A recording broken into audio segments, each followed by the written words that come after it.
Often, the purpose of a mechanism is to transfer or transform a given input motion into a desired output motion. If we start with a 4-bar linkage like this with given link lengths, then potentially we can fix any of these 4 links to derive 4 different 4-bar mechanisms. This process is called as inversion.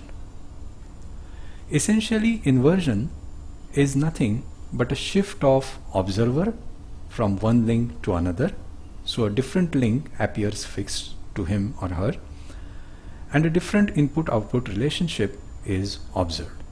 For example, in this case, we can give input to link AB, which is capable of complete rotation, so we would call it a crank.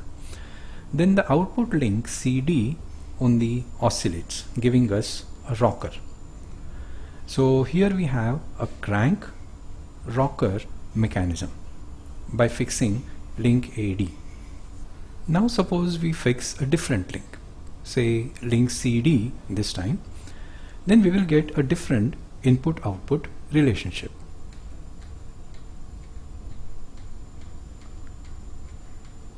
So now we don't have any crank at all, but there are essentially 2 rockers moving like this. Let us see how we can represent the bare essential of what we did in a schematic manner. If we focus on these 4 revolute pairs A, B, C and D and think of how far each one of them rotates, then we notice the pair A and B rotate completely, so I have marked it with complete green circles, while C and D rotate only partially, so I have marked them with partial red arcs. And then I have represented the links by a general schematic symbol like this arc. So this represents our linkage. Finally, we add which link is fixed with this notation, and we have an inversion over here. Let us see how this notation or schematic representation describes our inversion. Here link AD is fixed, so let us say AB is our input. That would make CD the output.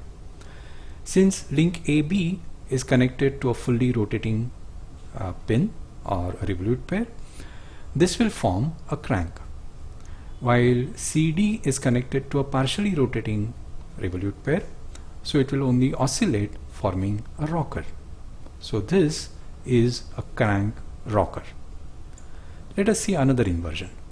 For that, we are going to fix link AB. Here, if this is the input BC and AD is the output, then both are connected to a fully rotating pin, and therefore both of them will be cranks. So we get a double crank. And fixing link CD would put our input link as well as output link in contact with a partially rotating revolute pair, and therefore both of them will become a rocker, and then we will get a double rocker mechanism. I am sure you will agree with me that inversion offers us an unbeatable deal of buy 1 get 4 free. We start with a single linkage and get 4 mechanisms using inversion.